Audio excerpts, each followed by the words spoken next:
সারা দেশে ফিলিস্তিনি ইসরায়েলের প্রতিবাদে বিক্ষোভ এবং প্রতিবাদ হয়েছে। এই নিয়ে আরো খবর জানাতে ঢাকা বিশ্ববিদ্যালয়ের রাজু ভাস্কর্য থেকে যোগ দিচ্ছেন আহমেদ সোহাগ।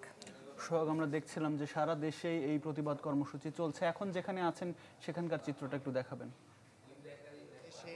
প্রায় সবগুলো জায়গায় ইসরায়েলি যে হামলার হয়েছে গাজাতে, সেই হামলার প্রতিবাদে আজকে বাংলাদেশের বিভিন্ন বিশ্ববিদ্যালয়, প্রাইভেট বিশ্ববিদ্যালয়, পাবলিক বিশ্ববিদ্যালয় সহ সাধারণ জনগণও কিন্তু বিভিন্ন জায়গায় ইসরায়েলের বিরুদ্ধে যে বিক্ষোভ ঝাড়ছেন তারই অংশ হিসেবে আজ সারা দিন ধরে ঢাকা বিশ্ববিদ্যালয়ের এই যে রাজু ভাস্কর্য এলাকা আছে, এখানে ঢাকা বিশ্ববিদ্যালয়ের সাধারণ শিক্ষার্থীরা, পাশাপাশি ঢাকা বিশ্ববিদ্যালয়ের বাহিরেও বিভিন্ন কলেজ এবং বিভিন্ন বিশ্ববিদ্যালয়ের শিক্ষার্থীরা কিন্তু এই রাজু ভাস্কর্যের এখানে এসে সারা দিন ধরে ইসরায়েলি জায়নবাদীদের বিরুদ্ধে একটি বিক্ষোভে তাদের ক্ষোভ ঝাড়ছেন। তারা এখানে দাবি জানাচ্ছেন যে কিছুতেই ফিলিস্তিনের যেই সমস্ত কার্যক্রমগুলো, যেই জঘন্যতম হত্যাযজ্ঞ চালাচ্ছে ইসরায়েল, সেই হত্যাযজ্ঞকে কিছুতেই সমর্থন করা যায় না।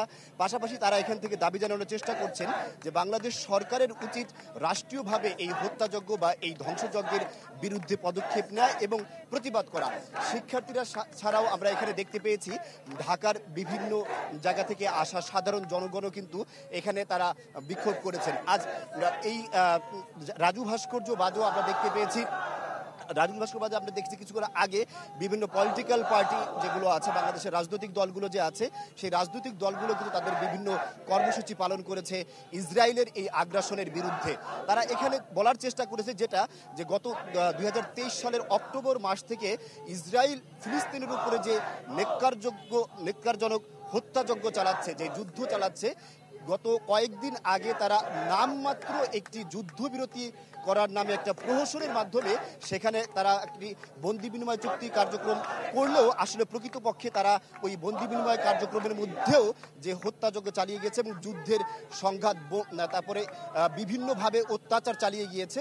এখান থেকে আসলে সেই সংঘাতের বিরুদ্ধে, ইসরায়েলের বিরুদ্ধেই আসলে সাধারণ শিক্ষার্থীরা কথা বলার চেষ্টা করছেন। তারা এখান থেকে আসলে ইসরায়েলের এই আগ্রাসনের বিরুদ্ধে ব্যাপকভাবে ক্ষোভ ঝাড়ছেন।